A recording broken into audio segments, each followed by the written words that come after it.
Meron akong nakikita ritong nakaharang 'no, at parang medyo mahirap tibagin yung nakaharang 'no. Pero yun nga, it looks like 'no, palabarn pa rin dito kung sino man 'no, yung kadil ninyo. Pero parang hindi sapat yung lakas niya sa ngayon 'no, parang may energy na parang natatakot, naduduwag right in here 'no.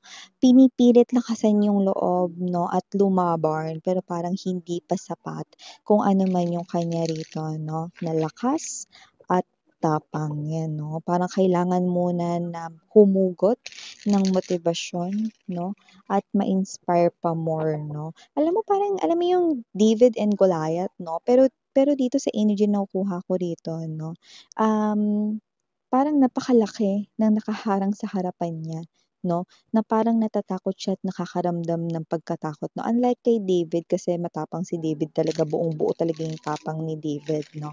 Pero ito talaga 'no, yung energy na ka-connect ninyo, medyo kulang pa yung tapang niya. May malaki siya ritong kinakaharap na tila isang malaking harang. So yun yung ating aalamin.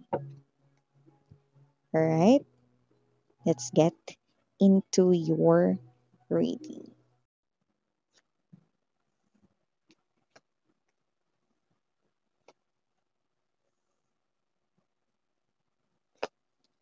Mhm.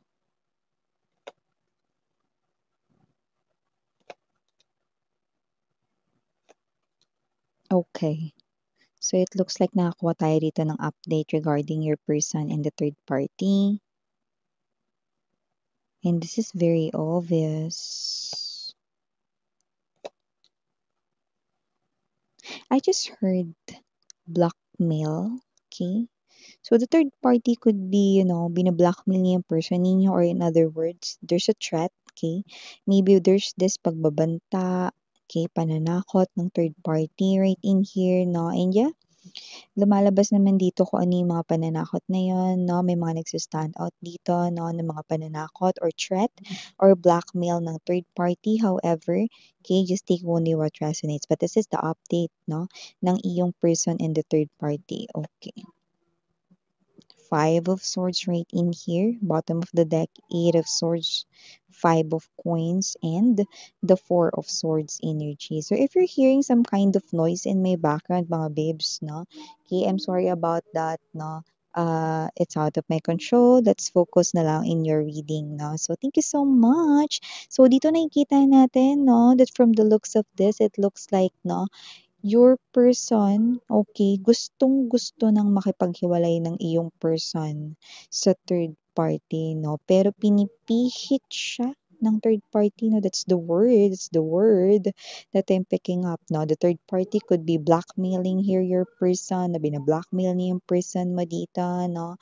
And I do see that your person really wants na makipaghiwalay na sa kanya, and with the Hermit and the Crown, it looks like your energy is the Crown, okay? Gusto niya na ritong umuwi, bumalik sa'yo, okay? So, before we dive more into this reading, let me just greet everybody muna. Hi and hello there everyone. My name is Yan. Welcome new subscribers. Returning is tambayers ko dyan. Thank you sa inyong walang sawang love and support for me. At kung hindi nyo pa knows, meron pa tayo na main channel ng The High Priestess kung saan nag-upload tayo ng collective readings for all signs, and hindi lang yan. Kung hanap ninyo ay reading per zodiac sign, meron din tayo there. At yun nga mga babes, no? Wala tayong gender dito. And of course, just take only what resonates. May free will din kayo kung gusto niyo pong i-claim ang mga mensahe or hindi. So nakita natin dito mga babes. So by the way, timeless ito pwedeng nangyari na po sa iba nangyayari na ngayon, which is nakukuha natin strongly na ito ay nangyayari na ngayon, no? And for some of you naman is mangyayari pa lang, no? Like a prediction to your near future and yeah, immediate future sa iba. So nakikita natin dito, no, that your person is really not happy.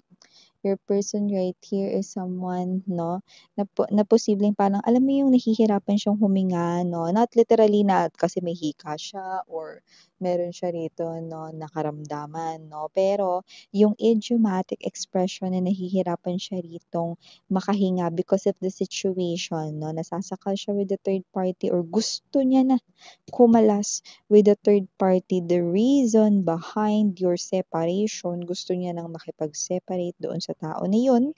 In Tagalog, makipaghiwalay doon para makabalik na sa inyo. But it looks like with this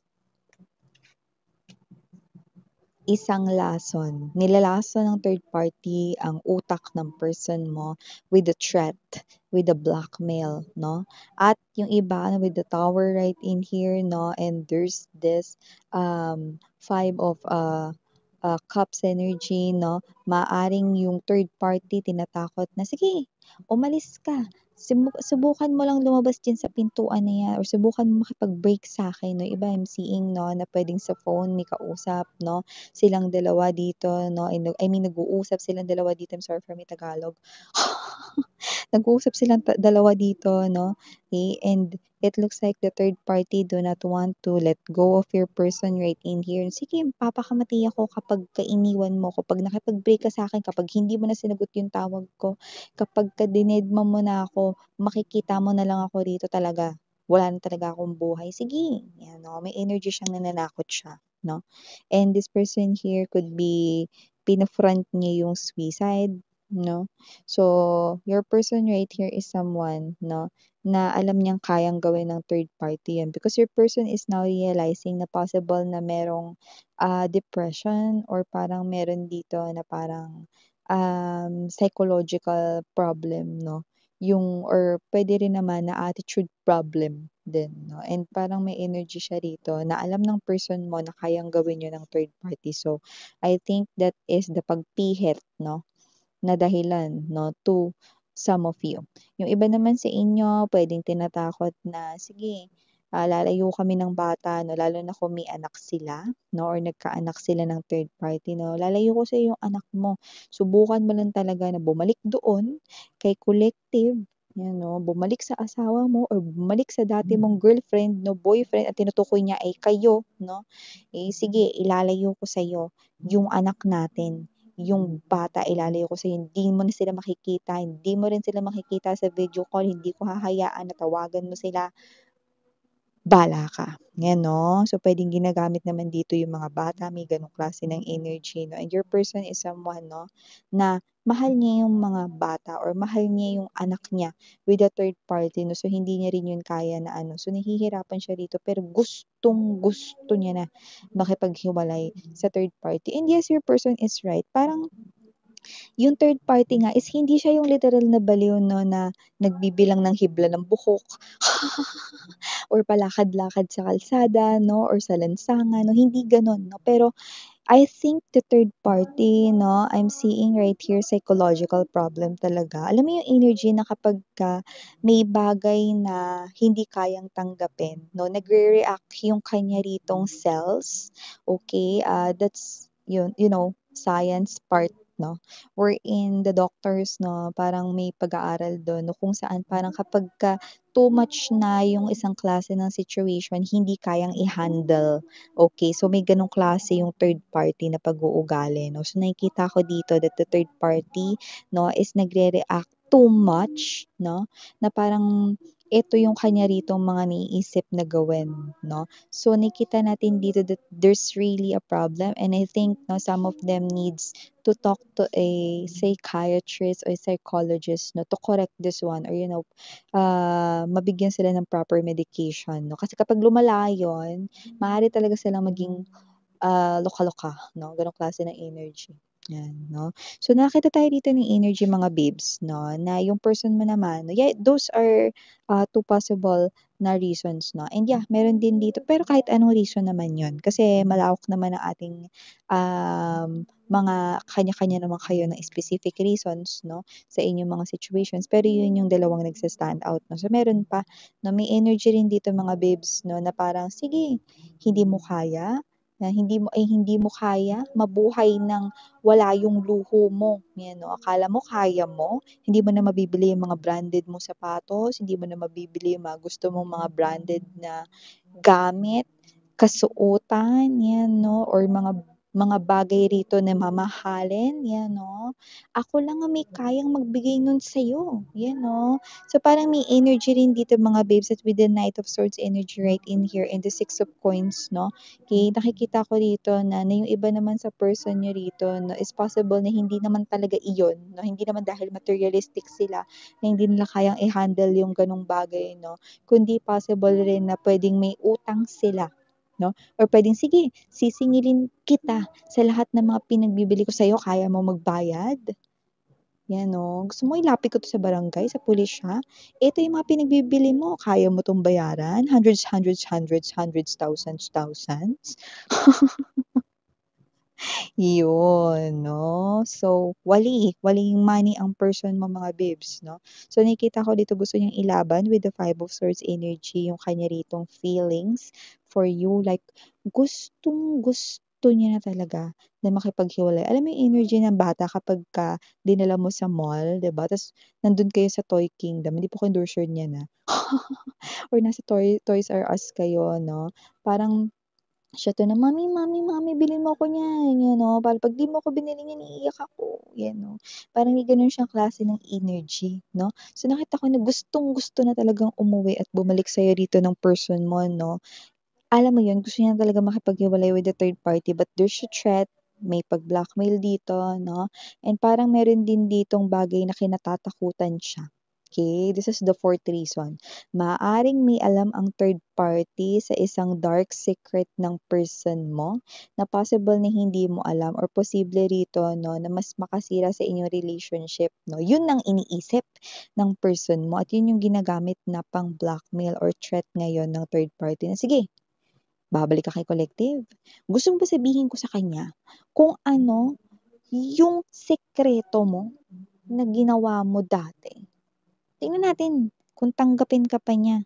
Tingnan natin baka kamuhian ka na niya forever." Yan, 'di ba? Alam mo yung third party, alam mo yung nakakagigil, 'no? Parang sa soap opera, parang gusto mo siyang sampalin ng ano, sinampal mong pa gano'n, gusto mong ibalik yung sampal pa ganyan, tsk, tsk, tsk, tsk, gano'n. So, nakita natin dito na kung sino man yung third party, medyo parang luka-luka nga, 'no? So, those could be nagsa-stand out na mga reasons, pero marami pa talaga yan. So, it really depends, 'no, sa kung anong klase ng situation you're dealing with, 'no?